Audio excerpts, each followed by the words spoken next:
20, 30, 65 ou mais de 100 mulheres. Um dos maiores serial killers de todos os tempos. Estamos falando hoje de Ted Bundy, que atravessou o país matando, espancando, violentando várias mulheres. Mas a gente vai falar também para você como era a infância de Ted Bundy, o que aconteceu com ele, a esposa dele e a filha que ele teve. Eu vou te contar por aqui.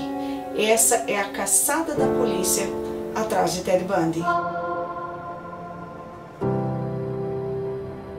Muito bem, a gente vai então para o ano de 1974, que é quando tudo começa. Quando começa a caçada da polícia, quando os crimes de Ted Bundy começam a aparecer. Era um parque, era verão, estamos falando do Parque Nacional de Sammamish, onde tinham garotos, num parque, um verão, quando de repente vem um rapaz, perto de algumas moças, e tenta conversar com elas. Charmoso, bonito, bem apessoado, bem arrumado. Foi assim que foi descrito Ted Bundy pelas testemunhas. Ele chegou perto da sua primeira vítima com a desculpa de que queria tirar um barco do carro dele. Ele tinha o braço enfaixado e no outro ele tinha uma tipóia, ou seja, ele estava impossibilitado de fazer isso sozinho. E ele foi pedir ajuda para uma moça. Ela se chamava Janice Ott, foi a primeira vítima de Ted Bundy. Não contente, logo depois ele volta ao parque. Logo depois de assassinar Janice Ott, ele volta ao parque e sequestra Dennis Nesland. O artifício que ele usava era uma boa conversa e se fazer de vítima. E foi assim que ele fez as suas duas primeiras vítimas no lago Sammamish, isso em Washington. Depois que a polícia foi chamada, depois do sumiço dessas duas moças, as testemunhas disseram ter ouvido um nome. E ouviram ela dizer: "Olá, eu sou a Janice." E ele responder: "Prazer, eu sou Ted." De acordo com as informações das testemunhas, que viram também, além de ver o Ted Bundy ali circulando no parque, viram ele também com as vítimas e viram o seu carro, um Fusca. Só que aí, na hora de passar essas informações aí para a polícia, algumas pessoas confundiram o carro dele. O carro dele era bege, algumas pessoas disseram que era bronze. Então foi essa a informação do carro dele que foi passada. Mas a polícia também não podia confiar que o nome dele fosse realmente Ted.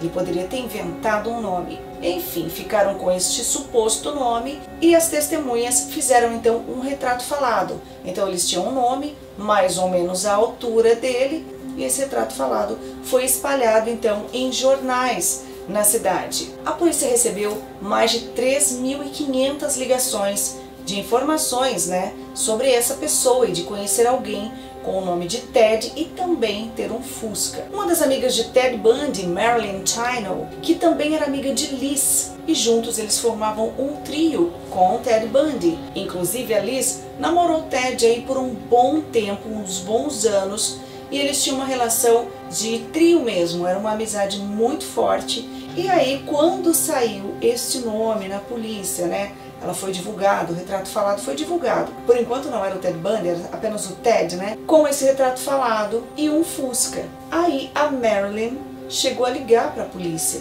e falar sobre o amigo dela que se chamava Ted, mas o Fusca dele não era bronze, era bege. Então, com essa informação, para ela estava tudo certo, não era o Ted amigo delas. Então, desde esse momento dos desaparecimentos dessas duas moças, as moças da cidade ficaram todas apavoradas, com muito medo, e também a polícia, claro, ficou em alerta, Quem será esse sequestrador? Onde estão essas moças? Porque até então elas estavam apenas desaparecidas. Isso foi no verão, em 14 de julho de 1974. E então, a 10 quilômetros desta localidade, em Issaquah, em 17 de setembro, 2 meses após o desaparecimento das duas moças no parque, 2 policiais estavam dentro de um carro quando receberam um chamado. Eles tinham encontrado ossos humanos. Era um crânio e uma mandíbula. E aí os policiais foram até o local. Quando eles chegaram lá, eles acabaram vendo que realmente eram osso e mandíbula. E também próximo tinha ainda cabelos negros e cabelos loiros, que eram de Dennis Nesland e da Janice Ott. E também acabaram encontrando um outro crânio, uma outra ossada, depois quando o Ted Bundy foi capturado, ele acabou dizendo que era de uma outra moça que se chamava Jordan Hawkins. Ela desapareceu ainda antes das meninas do parque, foi em 11 de junho de 1974. E aí, 3 meses depois, os restos mortais dela foram encontrados. Ted Bundy disse que estava à noite caminhando e ele viu uma garota, porque ele disse que andava sempre olhando para ver se ele conseguia encontrar algo ou alguém que interessasse. E aí, ele estava nesta viela com uma mala na mão e também de muletas. E aí ele estava com os braços enfaixados novamente. Jordan chegou e ele pediu ajuda. E ela foi ajudar, eles foram conversando até que ele colocou ela dentro do carro, bateu nela até ela ficar desacordada e ele acabou matando essa moça e deixando junto com as outras. Diz que decapitou ela e levou para lá, que isso era o que ele fazia. Inclusive, ele até disse também que em algumas vezes ele levava os crânios dessas mulheres, ele levava a cabeça delas para dentro da casa dele e ficava lá por um tempo até ele levar para esse lugar afastado onde ele colocava os restos mortais dessas moças. Bom, nesse momento tinha muita pressão em cima da polícia porque a polícia não conseguia resolver os casos e já tinha 3 ossadas, né, descobertas aí de 3 mulheres e até então não tinha descoberto nada, não tinha nenhuma prova, não tinha, nem sabia de quem se tratava, apesar de ter um TED e ter a descrição dele e o retrato falado, mas não tinha muito mais do que isso. Com a falta de provas da polícia, ele continuava livre e solto, ele se aproveitava disso. O que ele fazia era matar a mulher em uma cidade, ele ia até outra, jogava as roupas, ia até outra, se desfazia também dos equipamentos que ele usava, né, para matar essas mulheres, e assim ele ia se safando. Ele conhecia muito bem a forma como a polícia lidava, então era assim que ele fazia. E também, como as polícias não conversavam entre si, então ele se aproveitava disso. E aí, meses após investigações e nada ser encontrado, isso em 1º de março de 1975, apareceu então a primeira testemunha que pôde ajudar a polícia, que foi uma sobrevivente, foi uma moça que conseguiu escapar de Ted Bundy. O que aconteceu foi que ele encontrou essa moça na rua e mais uma vez fingindo que estava debilitado, com os braços enfaixados, ele tinha uma tipóia num braço, o braço enfaixado no outro, e pediu ajuda para essa moça. Começou a conversar com ela, tinha uns livros, derrubou os livros no chão e disse para ela ajudá-lo a levar esses livros no carro. E aí ela foi conversando com ele e tal, atravessaram uma ponte e foram do outro lado. Só que ela ficou um pouco desconfiada. Chegando próximo, ela viu que era realmente um Fusca. O que aconteceu? Ele derrubou as chaves no chão e ele pediu para ela pegar. E aí o que ela disse para ele? Vamos nos afastar e daí a gente espera a luz bater, onde ela bater a gente vê que tá a chave. Os dois se afastaram e aí eles viram um reflexo da chave. Foi quando ela rapidamente foi lá, pegou a chave, entregou na mão dele e disse boa sorte e foi embora. E aí, com esses dados, com essas informações, a polícia percebeu que ele tinha um modo de agir e que realmente se tratava da mesma pessoa e que ele já tinha feito isso com essa moça, como ele fez da mesma forma com as outras. Eles perceberam então que ele não parava. Voltando um pouquinho, em agosto de 1974, ele foi aceito então na Universidade de Utah no curso de Direito. Isso 1 ano depois dele se formar em psicologia, porque Ted Bundy também era psicólogo de formação. Então ele se mudou para lá e aí os crimes em Washington pararam. E aí a polícia ficou sem entender o que tinha acontecido. Só que na realidade pararam porque o assassino tinha ido embora. E aí entra na história o amigo de Ted Bundy lá de Utah. E Larry conta que Ted era uma pessoa muito amigável, muito sociável, que as meninas adoravam ele, que ele era um ótimo cozinheiro e que ele vivia fazendo jantares, né, almoços, fazendo refeições aí sempre na casa dos amigos ou então convidando os amigos até a casa dele. Em um desses jantares na casa do Ted Bundy, e que já se sabia que existia um assassino chamado Ted e que tinha um Fusca, mas ninguém ligou o nome à pessoa. Eles tinham um amigo que se chamava Ted, tinha um Fusca e nunca desconfiaram.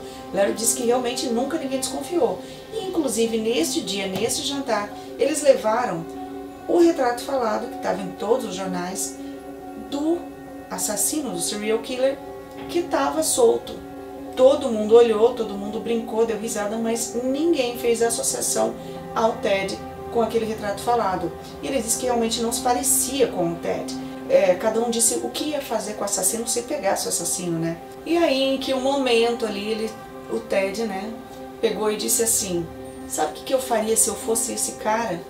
Eu mataria num lugar, jogaria o corpo em outro, as roupas em outro, as ferramentas em outro lugar e ia embora.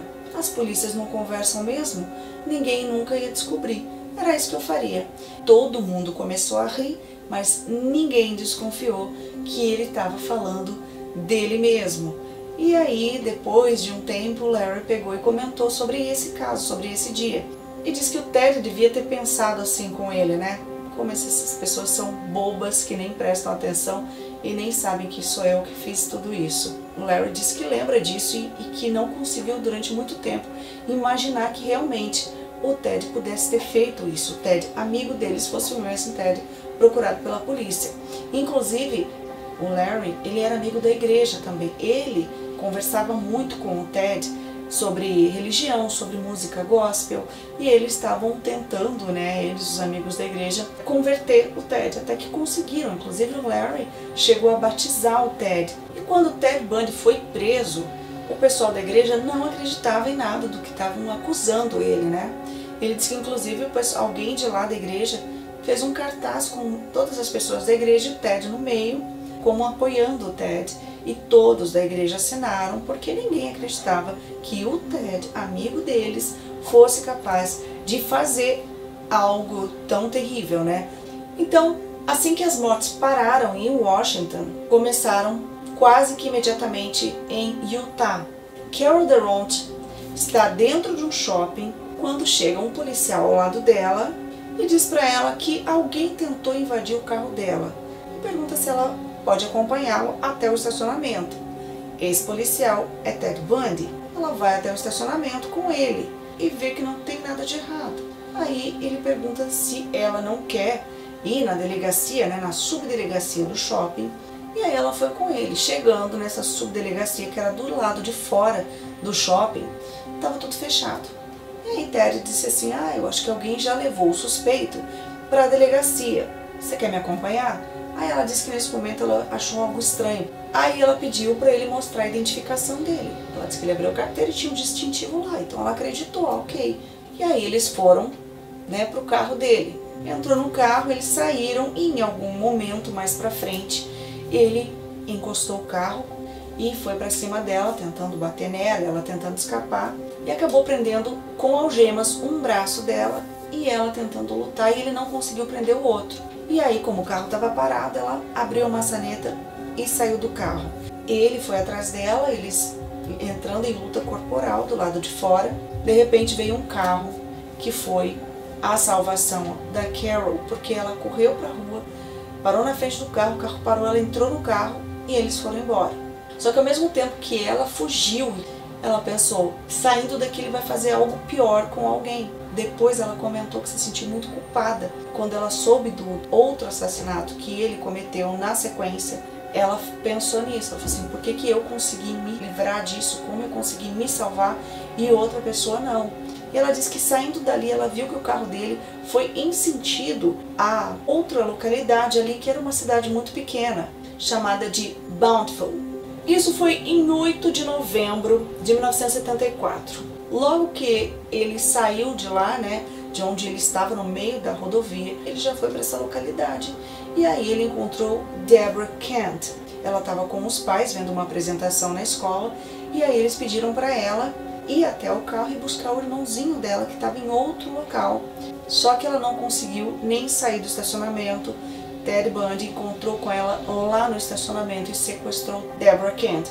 Nesse momento ele perdeu as chaves das algemas, que eram as mesmas algemas que ficaram com a Carol Durant, porque ele prendeu um braço dela e não conseguiu prender o outro. Então ela saiu correndo com a algema na mão. Isso, gente, apenas 2 horas depois dele ter tentado sequestrar a Carol. Neste momento, então, depois da polícia descobrir o desaparecimento dela, ser avisada do desaparecimento da Deborah Kent, com todos esses dados e a chave que eles encontraram no estacionamento, eles já descobriram então que se tratava da mesma pessoa. E aí ficou tudo mais fácil para a polícia começar a clarear o que estava acontecendo. E aí, como o Ted cometeu, né, esse outro crime, tinha todos esses objetos aí com ele, ele foi jogando na estrada. Agora nós vamos até 2 de março de 1975, Montanha Taylor, 6 meses depois do sequestro, né, em Issaquah. Estudantes de engenharia ambiental, eles estavam fazendo pesquisas e buscas em terrenos. Foi quando eles encontraram uma ossada. E aí eles contactaram a polícia. Eis que a polícia chega e vai fazer a investigação e encontra lá também outras ossadas. Eles se perguntam se alguém a 300 metros fora da estrada conseguiria levar os corpos. E segundo a polícia seria um pouquinho difícil, não impossível. Mas aí eles descobriram então que havia apenas as cabeças. Eles chegaram à conclusão de que este assassino lhe decapitava as suas vítimas. E ele deixava lá, e as vítimas também estavam queimadas. E neste local, na Montanha Taylor, eles então descobriram 4 crânios.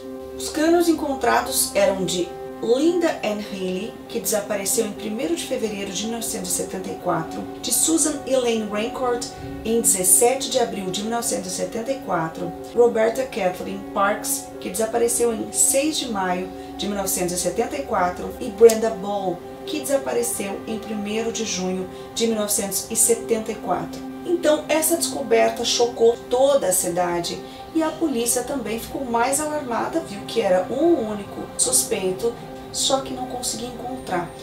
Estava recebendo um monte de ligação, mais de 3.500 ligações de pessoas dizendo conhecer esse tal de Ted e também fuscas parecidos com o dele, e a polícia resolveu então filtrar essas informações, tentar encaixar um suspeito. E aí que eles selecionaram então 100 suspeitos e o Ted Bundy tinha o número 7 dentre esses suspeitos, que tinham as características físicas, também, né, a idade aproximada e ainda, além do retrato falado, tinha o Fusca também na cor bege, né? Mas até então, com as testemunhas lá do parque tinham dito, né, que era um Fusca bronze, então a polícia ficou com esse Fusca aí. Antes, né, de continuar com o rastro da polícia atrás de Ted Bundy, entra nessa história a escritora Rebecca Morris, e ela conta um pouco sobre a vida do Ted Bundy, que ele nasceu em 1946. A mãe dele engravidou, mas ela não era casada, ela não tinha namorado, ela morava com os pais. Quando ela foi ter o Ted Bundy, lá em 46, ela foi para uma casa de moças, que era um local onde as famílias às vezes levavam moças que engravidavam, ou mulheres casadas que engravidavam fora do casamento. A mãe de Ted Bundy foi ter o Ted, né, nessa casa. Depois eles voltaram para casa e os pais da Louise criaram o Ted como se fosse filho deles. Então ela foi a irmã do Ted até pelo menos os seus 5 anos de idade. E aí a Rebecca Morris disse que o avô do Ted humilhava demais ele, sempre chamando ele de bastardo, que ele não devia ter nascido, e xingando, batendo muito nele, batia na esposa, batia nas filhas e batia também no Ted. Os avós de Ted Bundy tinham problemas, transtornos mentais. Perguntado, né, algumas vezes sobre ele ter sofrido, né, essas humilhações e espancamento do seu avô, Ted Bundy não admitiu que isso tenha acontecido. Porém, a mãe de Ted Bundy disse que ela havia sido violentada pelo próprio pai. Então, na realidade, o avô de Ted Bundy era o pai dele. Depois, aos 5 anos, ele foi enviado pelo seu avô, junto com a mãe, para a casa de um tio. Ele se espelhava muito nesse tio dele, né, que era professor de música, tinha um carro legal, uma casa legal. Então ele estava vivendo a vida que ele queria. Então logo depois a mãe dele acabou se casando com George Bundy, que foi quem deu o nome pro Ted, né? E aí ele disse que era uma vida muito tranquila, tanto quanto a do tio, disse que ele vivia uma vida muito boa, que dentro da casa dele era muito tranquilo, era um lar de harmonia, que estava tudo bem, tudo tranquilo. Nesta fase é quando o Ted conta que foram os momentos aí que se criaram e que cristalizaram esse comportamento dele violento, que é quando entra a pornografia na vida do Ted Bundy. Ele diz que via muito essa pornografia leve, como ele disse, em bancas de jornal, mercados, em farmácias. Ele diz que via isso ali exposto. E aí depois, ele com os amigos, quando ele estava um pouquinho maior, que eles andavam nas ruas, entravam nos becos e viam nos lixos essa pornografia que ele disse que era mais pesada. Ele disse que foi isso que deu este estalo nele de gostar desse tipo de violência e desse tipo de pornografia. E ele até comentou depois, em entrevistas, aí logo antes dele morrer, que as crianças são expostas a isso a todo momento e que a sociedade não faz nada. Ele disse que talvez a vida dele pudesse ser diferente se ele não tivesse sido exposto a isso, se ele não tivesse essa liberdade, sem ter, né, os pais estarem vendo o que estava acontecendo. Ele disse que isso o preocupava. Isso foi o que ele disse, mas ele sabe que da parte dele ele saiu apenas de ver e passar, né, como ele disse, atravessar as barreiras e agir, que era o que ele acabou fazendo. Ele disse até sobre revistas policiais também, que eram muito violentas, que ele diz que isso pode acontecer com outras crianças. Ele queria realmente que isso não acontecesse. Como ele disse que até as pessoas podem não acreditar no que ele estava dizendo, mas que era isso que ele sentia, né? Elas não deveriam ter acesso à violência e também à pornografia, como ele teve, que não se criariam novos Ted Bundys.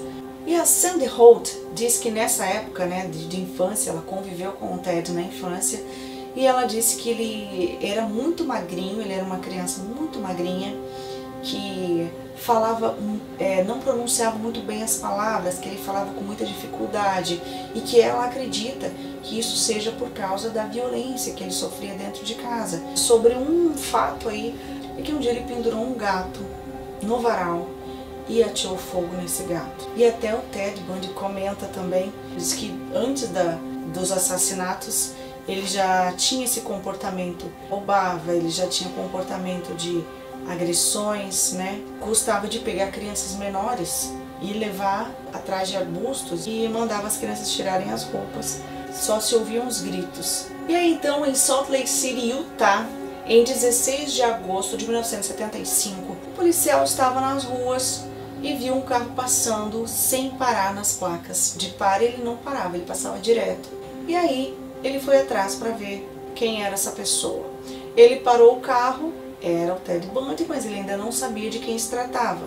E pediu para o rapaz sair. Ele já saiu com as mãos para cima e falou: nossa, eu não sabia que era um policial.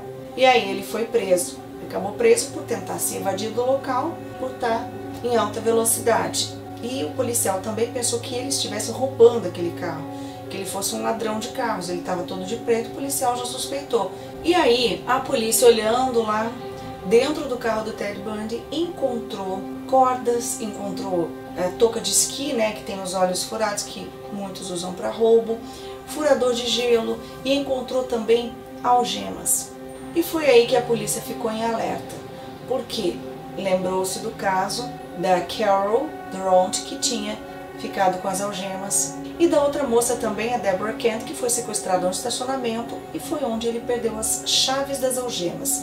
E aí eles começaram a ver que se tratava, né, que pudesse se tratar da mesma pessoa. E aí então, quase um ano depois do caso do Lago Sammamish, onde sumiram, né, as duas primeiras moças, e a polícia de King foi informada então da prisão dele e ele foi enviado para lá. Nisso ele já estava na lista dos mais procurados. E então, quando soube da prisão, a namorada dele, ou ex-namorada, a Liz, ligou para a polícia pensando se ela podia ajudar de alguma forma e o que ela poderia fazer. Então ela disse que uma vez o Ted disse para ela que ele estava sendo consumido por uma força que ele não conseguia controlar. Ele não sabia o que era, mas ele também não conseguia parar de fazer aquilo que ele estava fazendo. E que ele saía pelas ruas, procurava moças e perseguia essas moças. E ele disse até para ela que era por isso que ele estava indo mal na faculdade, porque ele não conseguia mais se concentrar. Porque ele era cometido por isso, né, esse desejo, essa compulsão, como ele mesmo disse. Então ele ia lá saciar essa compulsão. Que ele estava tentando viver uma vida normal, mas ele não conseguia mais. E aí a investigadora Kathleen McChesney, que era especialista em crimes sexuais, disse que Lee estava muito envergonhada e estava muito mal com tudo isso que aconteceu, por ele ter sido preso pelas acusações que ele estava sofrendo, e também porque ela namorou com ele muitos anos e que ela estava com muita vergonha da família dela e também dos amigos, por ela ter ficado com ele tantos anos, tanto tempo, e agora ser descoberto como um assassino. Aí Liz até comentou sobre uma vez em que ele estava em Utah e houve um sequestro, e neste dia ele ligou para Liz e ela perguntou para ele, né, se ele ligava para ela depois que ele era cometido, né, por essa força que ele disse, para tentar voltar à realidade, voltar a ser uma pessoa normal. Aí ele disse que ela tinha dado um belo palpite. Depois, em entrevista, dentro da delegacia, pouco antes de ser executado, quando ele recobrava consciência no dia seguinte, depois dos crimes, ele disse que ele era cometido por vergonha e também diante de Deus e da lei ele sabia que ele estava errado e que ele era culpado. Era aterrorizador para ele lembrar que ele mesmo tinha feito todas as coisas que ele fazia. E aí, com o depoimento então da Liz, toda a polícia ali ficou empolgada por estar mais próximo então do seu criminoso, né? Então, com ele já preso, ele foi para o reconhecimento. Assim que ele entrou, a Carol Durant, né, que foi a moça que foi sequestrada por ele, mas que conseguiu fugir, ela já na hora reconheceu o Ted Bundy. E aí, depois de ser reconhecido, o Ted então pediu um advogado. E aí, em todo momento, nessa entrada na delegacia, na saída da delegacia, para a corte, tudo, em todos os lugares que ele ia, ele estava sempre sorrindo, com a imprensa sempre em cima dele, fez então ele se tornar um personagem, sempre muito televisionado. E o advogado, o primeiro advogado que ele contratou, acreditava na inocência dele. Era esse lado que ele deixava todo mundo saber, porque o outro lado dele ele escondia. E ele disse realmente que tanto quanto existe ele, né, que tinha uma vida aparentemente normal, existem outras pessoas também que estão por aí, na frente da sociedade. É uma pessoa e as pessoas nem imaginam o que elas fazem por trás. Então, Ted foi a julgamento, e no julgamento foi o depoimento então da Carol Durant, que foi sequestrada por ele e conseguiu fugir. E aí ela disse que lá no julgamento ele foi extremamente arrogante, ele achava que ele era o dono do mundo, ele estava sempre sorridente, olhando para os lados, e segundo também o primeiro advogado dele, né, o Ted achou que fosse pagar uma multa e ir embora para casa. Não imaginava que fosse ser algo mais sério. Ele não pensou que realmente a justiça fosse condená-lo. E aí então, em 23 de fevereiro de 1976, a Carol, né, vai dar o depoimento dela e, segundo ela, o advogado foi extremamente hostil com ela. Tanto ele quanto o Ted foram extremamente hostis, dizendo que ela estava mentindo, perguntando se ela realmente tinha certeza de tudo que ela estava falando, né? Que ele era realmente sequestrador. Ela disse que sim, porque até então o advogado do Ted Bundy não acreditava que ele tinha cometido aquilo. Ele achava só que era uma sequência de coincidências, mas que não era ele. E aí, em algum momento, ele levantou e apontou o dedo para ela, apontou o dedo para o juiz e disse que ela estava mentindo, que ela mentiu no começo e está mentindo agora de novo. Ele ficou indignado e revoltado, mas aí não adiantou nada, porque o juiz acabou condenando Ted Bundy a uma pena de 1 a 15 anos de prisão. Isso na prisão de Utah. E aí todo mundo perguntou e se questionou por ele não ter tido nenhuma reação na condenação dele. Aí ele disse que ele ficou quieto para não dar um gostinho para as pessoas que estavam acusando ele. Ele disse que preferiu se manter quieto, que todo mundo queria que ele fizesse, que ele pulasse, que ele gritasse, tentasse passar por cima da mesa e fosse para cima das pessoas. Ele disse que até quis fazer isso, mas ele não ia dar o gostinho para as pessoas, que assim ele conseguia manter a sua paz de espírito e não ser atingido e afetado aí pela opinião das outras pessoas. Então, em outubro de 1976, Ted Bundy vai para a prisão de Utah começar a cumprir a sua pena. E também ele é acusado do homicídio de Karen Campbell, que sumiu em Aspen, no Colorado. Isso foi em 12 de janeiro de 1975. Ela estava em um hotel e desapareceu. Em 17 de janeiro, dias depois, o corpo dela foi encontrado nu a 5 quilômetros dali. Como a polícia chegou ao Ted Bundy? Porque o cartão dele foi usado naquele mesmo dia, no mesmo local de onde ela desapareceu. E também fio de cabelo dela foi encontrado no carro de Ted Bundy. Então ele foi transferido para o Colorado para ser julgado por este homicídio. Então, chegando lá no Colorado, o delegado Floyd Flatt disse que Ted gostava de fazer joguinho com a polícia e que ele jogava com um ar de superioridade, como se ele fosse superior aos policiais, achando que eles eram somente um bando de caipiras. Foi isso que o policial disse sobre ele, né? O subdelegado, que disse que não gostava nem um pouco do Ted Bundy, que considerava ele uma barata. E aí Ted Bundy está em Pitkin, no Colorado, e vai ser julgado. E aí que acontece a primeira fuga dele. Ele disse que não precisava de advogado, que ele ia se representar. Então ele começou a estudar o processo. Ele entrou no tribunal, na biblioteca do tribunal, e teve acesso ali aos documentos, né, do próprio processo, para ele se defender. Então tinha sempre um policial que ficava ali com ele. O policial saía para fumar, fechava a porta e o Ted ficava sozinho. Só que tinha uma janela. Apesar de estar no segundo andar, então o Ted já pensou o que ele queria fazer, porque ele queria fugir. Numa dessas saídas desse policial do lado de fora ali desta sala para fumar, o Ted pulou a janela do segundo andar do tribunal. Ele apenas teve uma torção no tornozelo e fugiu, e ficou por 6 dias desaparecido aí, sem a polícia saber onde Ted Bundy estava. E aí a polícia ficou toda em alerta, indo atrás do Ted, né? Aí montou-se, né, uma busca, um esquema de busca atrás dele. Encontraram um carro com os faróis apagados e invadindo a pista. E aí depois ele disse que chegou próximo e viu que era Ted Bundy. Ele foi preso novamente. E aí então, em 13 de junho de 1977, Ted Bundy volta ao tribunal. Foi acusado de roubo qualificado, ainda de fuga, de invasão, e com esses crimes aí ele podia pegar até 90 anos de prisão. E ele já estava então na lista dos mais procurados e foi então para a prisão de segurança máxima. Isso em Garfield, no Colorado. E aí um amigo de Ted, o Larry, que era da igreja, disse que foi visitar então lá nessa prisão de segurança máxima, né? Porque ele chegou lá e ele estava dentro de uma solitária. E aí ele perguntou por que ele estava naquele local.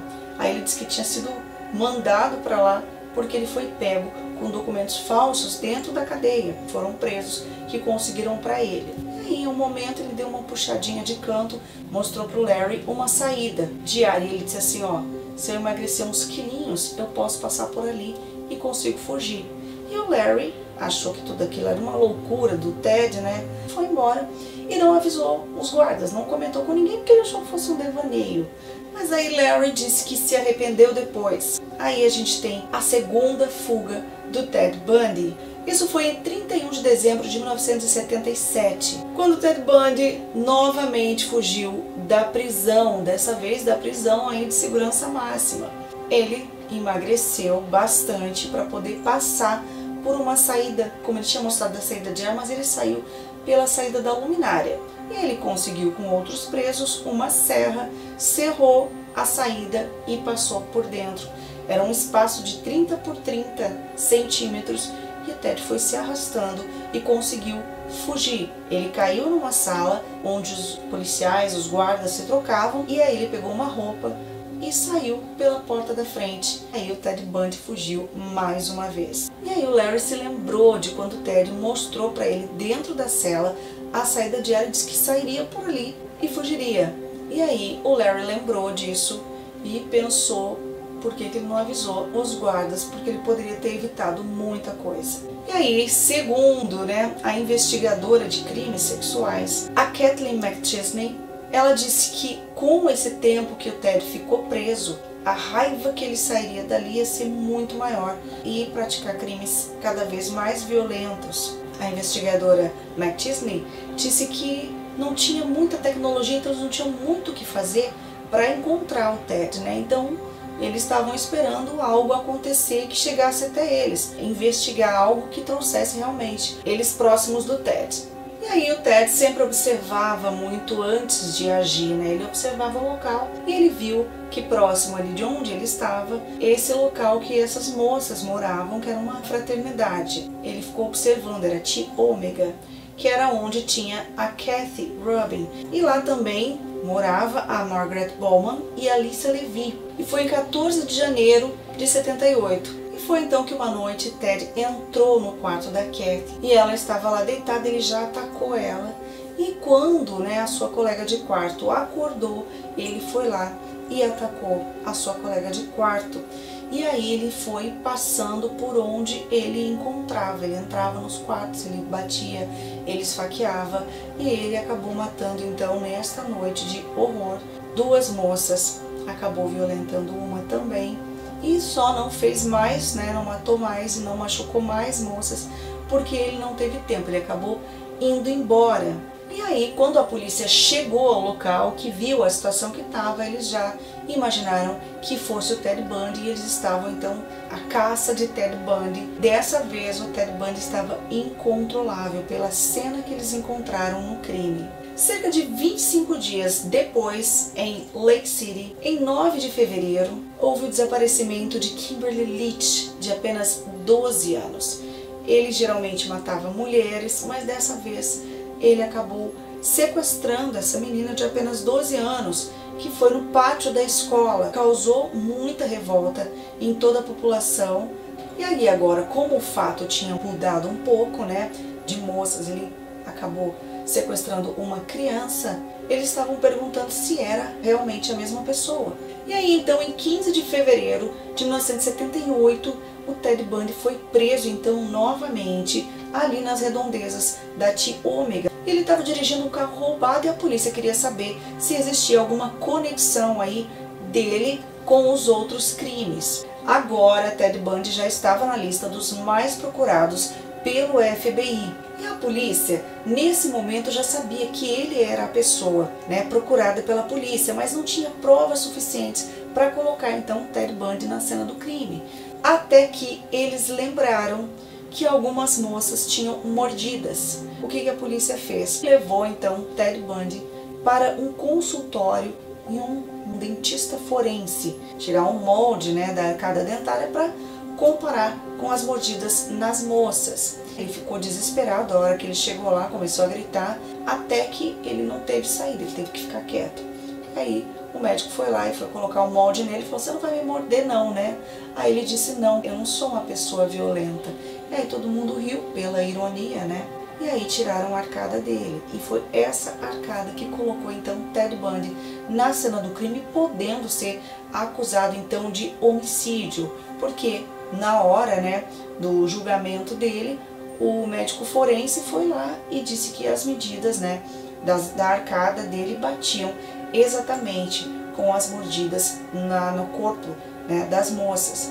Quando bateram, né, as arcadas dentárias, o Ted viu que não tinha mais saída. Foi então que ele teve 7 acusações de homicídio, tentativa de homicídio e também roubo, que foi por esses crimes que ele estava preso, né, que ele estava cumprindo a pena. E aí o juiz, né, na hora de dar a sentença, ele disse para o Ted que era um desperdício de humanidade ele estar ali, porque ele era uma pessoa extremamente inteligente, brilhante, e ele queria ver o Ted, né, trabalhando no tribunal dele, junto com ele, mas que ele preferiu seguir por outro caminho. E o que chamava atenção também no julgamento do Ted Bundy é que vinham muitas mulheres de todos os Estados Unidos acompanhar o julgamento. Faltava até lugar de tanta mulher que vinha cada vez que ele era julgado, tanto que ele foi transferido para um julgamento em Miami, que era um local maior, porque essas mulheres queriam lá ver o Ted Bundy. Elas estavam lá esperando que ele olhasse para elas e quem sabe escolhesse elas para ser a próxima. Então são coisas assim que, olha, só a psicologia explica. E na realidade esse julgamento, né, da menina de 12 anos foi o primeiro televisionado da história, né, da TV americana, né, porque até então não tinha sido televisionado. Então foi uma coisa tão... A imprensa também criou esse personagem do Ted Bundy, tinha muita gente que defendia ele, teve muita gente que nunca acreditou que ele fosse capaz de cometer aqueles crimes, porque ele negou muito tempo, ele chegou a negar também a própria identidade. E a partir deste caso também, que a partir do momento que o crime dele, né, que o julgamento na realidade dele foi televisionado, as outras polícias começaram a ver que poderia haver alguma conexão, né, a perceber que poderia haver uma conexão com os casos que elas já tinham. Aí sim, eles viram essa necessidade de se conectar, né, de conversar e manter esse contato entre si para poder elucidar os crimes. Ted Bundy foi condenado então à pena de morte. E aí ele passou 9 anos no corredor da morte e durante todos esses anos ele foi interrogado várias vezes para a polícia tentar elucidar outros casos. A princípio tinha 20 casos, ele confessou 20 casos, depois a polícia descobriu mais, aí ele foi, né, conforme o tempo foi passando, ele foi confessando, e isso lá mais pro final, aí, quando ele estava para ser executado. Ele queria tentar negociar com a polícia ainda, né? Ele disse que ele tentou até o final. E aí ele foi contando os casos, só que ele não contou todos os casos completamente, porque ele queria prolongar os seus dias. Aí ele meio que enrolava para contar, para ir ver se a polícia ia aumentando e não executando ele, né? E aí ele tinha, né, a execução dele marcada e realmente aconteceu então a execução de Ted Bundy. Então Ted Bundy confessou na realidade o assassinato de 36 mulheres, mas a polícia acredita que ele possa ter passado de 100 mulheres assassinadas. Então até hoje esse número é desconhecido. E na realidade ele é acusado então somente, né, pelos casos de Margaret Bowman e também da Alicia Levy, isso lá da T Omega, e da menina de apenas 12 anos. Então chegamos a 24 de janeiro de 1989, que é o dia da execução de Ted Bundy. E isso antes das 7 da manhã, lá fora da prisão já estava totalmente coberta de gente, bebendo, dançando, comemorando a execução de Ted Bundy. Chegando próximo das 7, todas as luzes foram abaixadas, porque é o momento em que eles iam carregar, né, a cadeira elétrica, onde, né, Ted Bundy seria executado, próximo das 7 horas. Então a luz volta, passa um momento e vem de lá um oficial e faz esse movimento, né, como quem diz assim, acabou. Aquele pessoal todo que estava fora da prisão comemora, começa a dançar, todo mundo com cartaz. E aí então, logo depois, mais uns minutos, sai então um carro fúnebre com o corpo do assassino serial killer Ted Bundy. E o que pouca gente sabe é que Ted Bundy foi casado. Durante aí o julgamento dele, né, ele tinha uma amiga, que primeiro ela era amiga dele e depois começou a se envolver com Ted Bundy. E ela foi visitar Ted Bundy na cadeia. Os guardas fizeram vista grossa, ela acabou engravidando, que é a Carol Ann Bone. Ela acabou tendo uma filhinha aí com o Ted Bundy, ela já tinha um filho do primeiro casamento e acabou se envolvendo com ele. No meio de um julgamento, né, de um dia desses de julgamento do Ted Bundy, falou um monte de coisa boa para ajudar ele, né, no depoimento. Ele acabou pedindo ela em casamento dentro do tribunal e ele acabou se casando com ela, então seguiu aí por algum tempo. Depois ela acabou se separando de Ted Bundy. E aí houve também o fato de ele ter se envolvido, né, com a sua advogada lá dentro. Depois que ela se separou e que ela descobriu tudo que ele tinha feito, todas as coisas que ele tinha feito, porque ela achava até então que ele era inocente. E aí quando ele acabou confessando para ela, né, ele uma vez confessou tudo para ela, pouco antes da execução, e aí ela ficou horrorizada com tudo aquilo e ela foi embora até dali com a filha dela e o outro filho do primeiro casamento e nunca mais falou com ele. Até no dia da execução ele tentou ligar para ela, mas ela não atendeu, não quis mais saber. A gente vai falar também sobre um pouco antes da sua execução, que Ted Bundy começou a confessar os seus crimes e conversou também, teve uma longa conversa com um agente da polícia. E nessa conversa ele disse que muito do que aconteceu com ele veio do acesso que ele teve à pornografia. E ele até comenta sobre os pais olharem mais de perto para isso e não deixarem os seus filhos terem acesso a isso. Ele sabe que ele partiu, né, ele passou as barreiras de simplesmente ver para agir através disso. E ele disse que também via revistas e livros que tratavam da violência policial. E ele disse que aliada uma coisa à outra, isso se torna uma combinação explosiva de sexo e violência, que foi o que ele levou para a vida dele. Ele disse que as crianças estão muito expostas a isso e a sociedade não faz nada. Então esse foi um ponto aí que ele quis colocar, ele quis que as pessoas prestassem mais atenção. Bom, esse é o caso de hoje. Conta pra mim o que vocês acharam, se vocês já conheciam também, ou se alguns detalhes daqui vocês desconheciam.